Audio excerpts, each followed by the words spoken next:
તો છોટાઉદેપુર જિલ્લામાં સ્થાનિક સ્વરાજની ચૂંટણીને લઈને વહીવટીતંત્ર દ્વારા આખરી ઓપ અપાયો છે। જિલ્લાની 32 જિલ્લા પંચાયત, 150 તાલુકા પંચાયત અને પ્રથમવાર યોજાનારી બોડેલી નગરપાલિકાની ચૂંટણી માટે આવતીકાલે મતદાન થશે। આજે 7 તાલુકા મથકો પરથી ઈવીએમ મશીનો અને જરૂરી સામગ્રી સાથે પોલિંગ સ્ટાફને મતદાન મથકો તરફ રવાના કરવામાં આવ્યા। શાંતિપૂર્ણ મતદાન માટે ચુસ્ત પોલીસ બંદોબસ્ત ગોઠવી દેવાયો છે।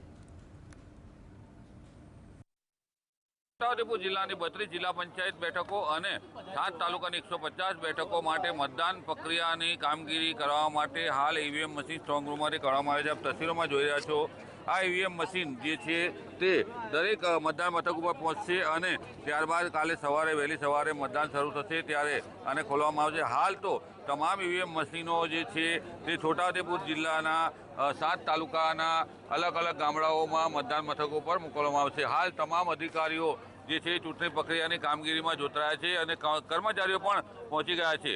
શાંતિપૂર્ણ રીતે ચૂંટણી સંપન્ન થાય તે માટે અધિકારીઓના તમામ પ્રયાસો છે। રફીક ધણીવાલા, GSTV, છોટાઉદેપુર।